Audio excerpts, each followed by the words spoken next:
I don't know, Mama. So to me, being blessed is a calling out of God. It's calling you to be more than you are. It's God pretty much just saying that these people are not like everybody else. Like the world likes to shun people that are meek or faint of heart or poor or whatever it is, and likes to build up those that have qualities that the world likes.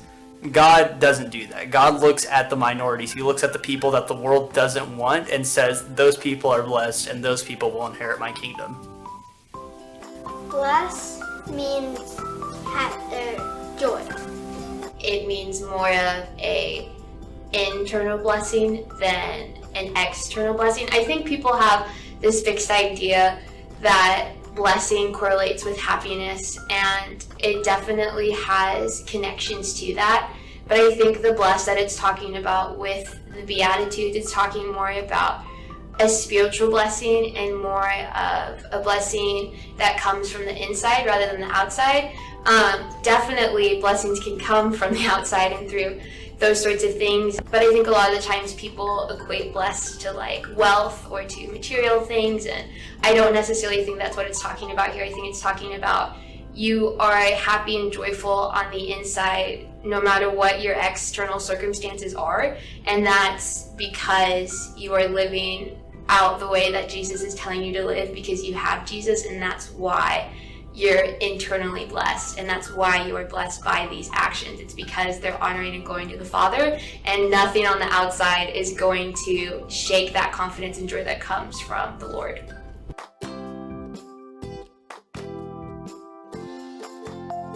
With all these Beatitudes, I would say I would struggle with meekness. So I would say that being merciful is something that I have a hard time understanding and grasping. Because I think that with my own faith and what I struggle with and the things, the way that I sin and the ways that I sin, it's hard to believe that I could receive mercy and grace and forgiveness. And so that's something that is mind-boggling for me, that, God does that for us. And then also in return, we should be doing that for other people. And so it goes both ways. It's hard to understand how to receive mercy and be, merciful that way, and then also being merciful to other people.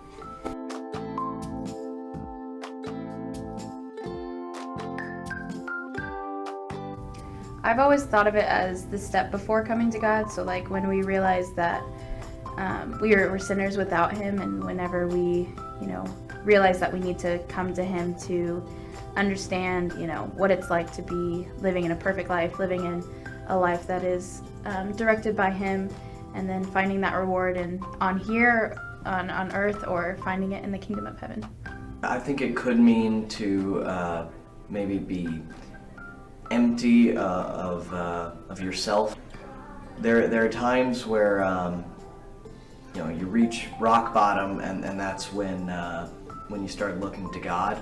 So I think it could mean possibly to be so empty of everything worldly that there's just nothing left in your heart but God.